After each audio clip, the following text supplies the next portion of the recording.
காதல் என்பது ஜாலம் அல்ல, அது ஒரு உண்மையான மனோபாவம். சதி அல்ல, சத்தியம் நிறைந்த சமர்ப்பணம். காதலில் சந்தேகம் கூடாது தமையனே. நம்பிக்கை ஒன்றே காதலின் அடித்தளமாகும். மனிதர் வாழும் இப்பூவுலகில் காதலை உணர்த்த மாயை தேவையில்லை, நல்மனம் போதும். நினைவிருக்கட்டும், மனிதரின் வெறுப்பானது அது குடியிருப்பவரையே முதலில் சாம்பலாக்க துணியும். உள்ளத்திடம் உண்மை வினவினால் அது சத்தியத்தை உரைக்கும். முதலாளின்னு ஒருத்தர் இருந்தாதான் தொழிலாளி இருக்க முடியுங்கிறது முதலாளித்துவம். தொழிலாளின்னு ஒருத்தர் இருந்தாதான் முதலாளி இருக்க முடியுங்கிறது கம்யூனிஸ்ட். நம்ம கம்யூனிஸ்டா முதலாளித்துவவாதியா? முதலாளியாக முயற்சி பண்ற communist. Interesting story about Stephen Hawking. அவரோட 18வது வயசுல அவர் ஹாஸ்பிட்டல் அட்மிட் பண்றாங்க. டாக்டர் என்ன சொல்றாங்கன்னா, அமியோபெட்ரிக் லேட்டரல் டிசீஸ். இந்த சீரிஸ் மூலமா நீங்களோட பிரைனுக்கு போற நர்வஸ் சிஸ்டம் கட் ஆயிட்டு ஒவ்வொரு பாட்டா செயலுக்கு ஆரம்பிச்சுன்னு சொன்னாங்க. அதுக்கப்புறம் டாக்டர் இவர் இன்னொரு விஷயத்தையும் சொல்றாங்க. அது என்னன்னா, இவர் 28 வயசு வரை உயிர் வாழ்றது கஷ்டம் வேற சொல்றாங்க. ஸ்டீஃபன் ஹாக்கிங் இதெல்லாம் பொருட்படுத்தாம தன்னோட கோலை நோக்கி போறாரு. அதாவது இந்த உலகத்துல எக்கச்சக்கமான விஷயங்களை கண்டுபிடிச்சி 60 வயசு வரை உயிர் வந்திருக்காரு. இன்ஃபேக்ட் அவரோட எல்லா உடம்போட பாட்டு செயல் எழுதிட்டு அப்புறமா தசை கண்ணு மட்டும் வச்சு பிளாக் ஹோல் தியரியை பத்தி ப்ரூவ் பண்ணியிருக்காரு. அவர் ஒவ்வொரு பாட்டு செயல் எழுதும் போதும் அவர் பார்த்தீங்கன்னா தனக்கு தானே விஷயம் கண்டுபிடிச்சி அதை தனக்கு தானே பயன்படுத்திக்கிட்டாரு. ஸ்டீஃபன் ஹாக்கிங் நம்ம தெரிஞ்சுக்க வேண்டிய விஷயம் என்னன்னா, நம்ம வாழ்க்கையில எக்கச்சக்கமான தடைகள் வரும். ஆனா நமக்கு தேவையான கோலை நம்ம அடையணும்னா அந்த தடைகள் தாண்டி தான் போகணும். இதே மாதிரி வீரனா மறக்காம விஷயத்தினோட சத்தியத்தில் லைக் கொடுத்துட்டு பாருங்க. தன்னை திருத்திக்க முயற்சி பண்ணணும். இன்னொருத்த எப்படியாவது இருந்துட்டு போட்டு நமக்கு என்ன போச்சு? கெட்டவனா இருக்கட்டுமே, நமக்கு என்ன? அவன் பட போறான் அதனுடைய விளைவுகளை. அதனால இன்னொருத்தர குறை சொல்றதை மறந்துடுங்க. முதல்ல யோசிக்கவே கூடாதுங்க. உங்களை பத்தி யோசிங்க, உங்களுக்கு நல்லது. மற்றவனை பத்தி போச்சுன்னா உங்களுக்கு மன ஓச்சல் தான் வரும்.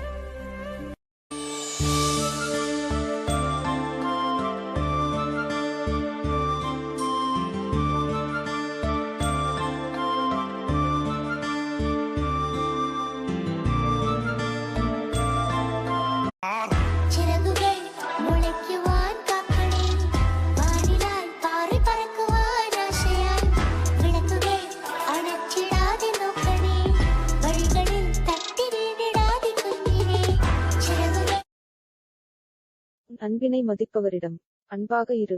எந்த சூழ்நிலையிலும் அவரை விட்டுக் கொடுக்காதே. அன்பினை மதிக்காது விலகி சென்றவரை என்றுமே தேடி அலையாதே. நினைவில் கூட நினைக்காதே. நீ தேடி செல்லும் அன்பு நிலையற்றது, உன்னை தேடி வரும் அன்பே நிலையானது. Show love to those who respect your love. Don't give up them at any situation. Never search and feel for those who doesn't respect your love. Don't even remember them. The love you search is not permanent one, but the love that comes to you in need of you is the permanent one. Thank you for watching us. மிக்க நன்றி. Video உங்களுக்கு பிடித்திருந்தால் like பட்டனை அழுத்தவும், கருத்து தெரிவிக்கவும், இந்த வீடியோவை நண்பர்களுடன் மற்றும் குடும்ப உறவினர்களுடன் பகிரவும். If you like the video, press like button, do comment, and share this video with your friends and family members.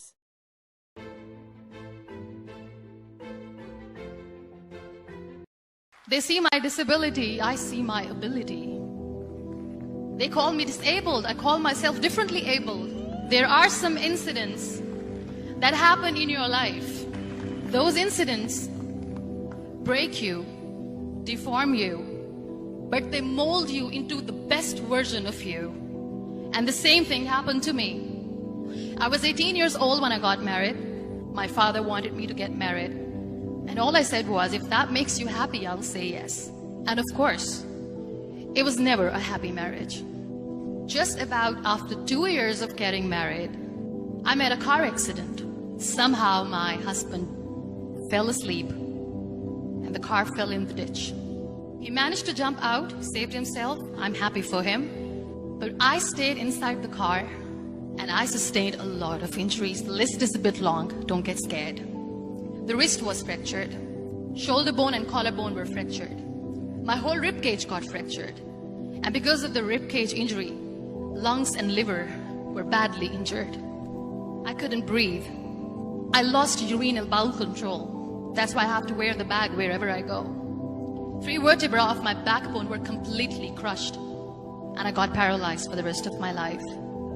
I finally ended up in a hospital where I stayed for 2.5 months. I underwent multiple surgeries. One day, doctor came to me and he said, well, I heard that you wanted to be an artist, but you ended up being a housewife. I have a bad news for you. You won't be able to paint again because your wrist and your arm are so deformed, you won't be able to hold a pen again.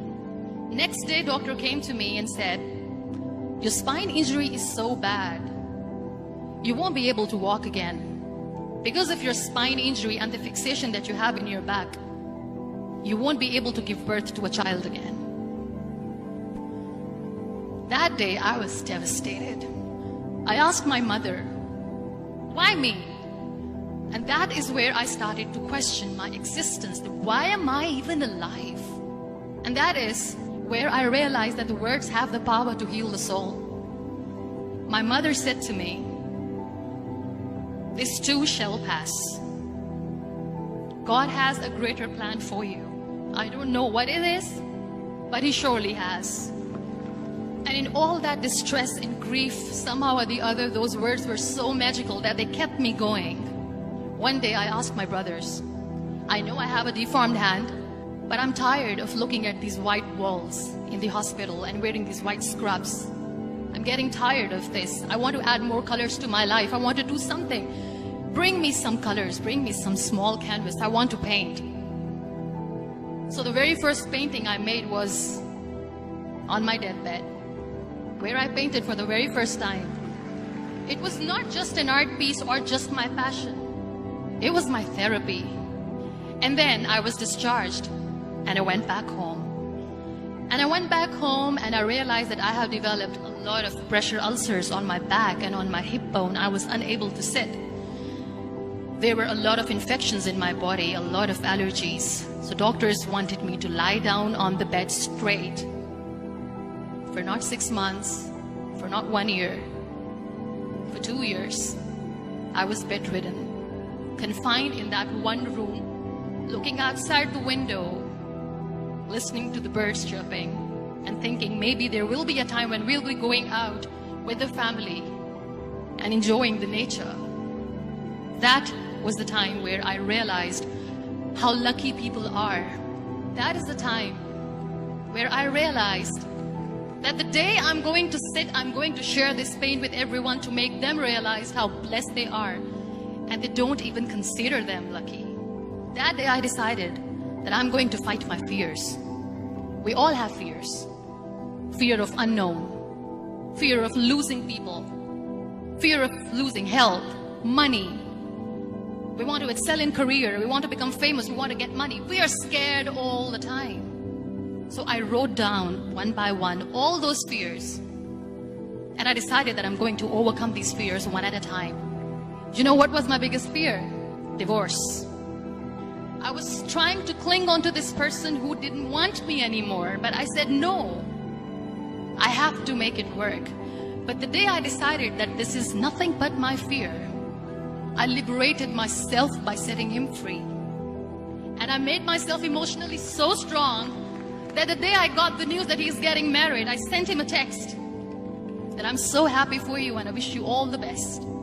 And he knows that I pray for him today. Number 2 was, I won't be able to be a mother again. And that was quite devastating for me. But then I realized there are so many children in the world, all they want is acceptance. So there is no point of crying, just go and adopt one. And that's what I did. People think that they will not be accepted by the people because we, in the world of perfect people, are imperfects. So I decided that instead of starting an NGO for disability awareness, which I know will not help anyone, I started to appear more in public. I started to paint. I decided that I'm going to join the national TV of Pakistan as an anchor person. And I've been doing a lot of shows for the last 3 years. I became the National Goodwill Ambassador for UN Women Pakistan, and now I speak for the rights of women, children. We talk about inclusion, diversity, gender equality, which is a must. Every time I go in public, I always smile. It's always a big toothy smile on my face, and people ask me, don't you get tired of smiling all the time? What's the secret? I always say one thing, that I have stopped worrying about the things that I have lost, the people that I have lost. Things and people who were meant to be with me are with me. And sometimes somebody's absence make you a better person. Cherish their absence. It's always a blessing in disguise. Live your life fully. Accept yourself the way you are. Be kind to yourself. Be kind to yourself. I'll repeat, be kind to yourself, and only then you can be kind to others. Love yourself and spread that love. Life will be hard. There will be turmoils, there will be trials, but that will only make you stronger. So when you accept yourself the way you are, the world recognizes you. It all starts from within.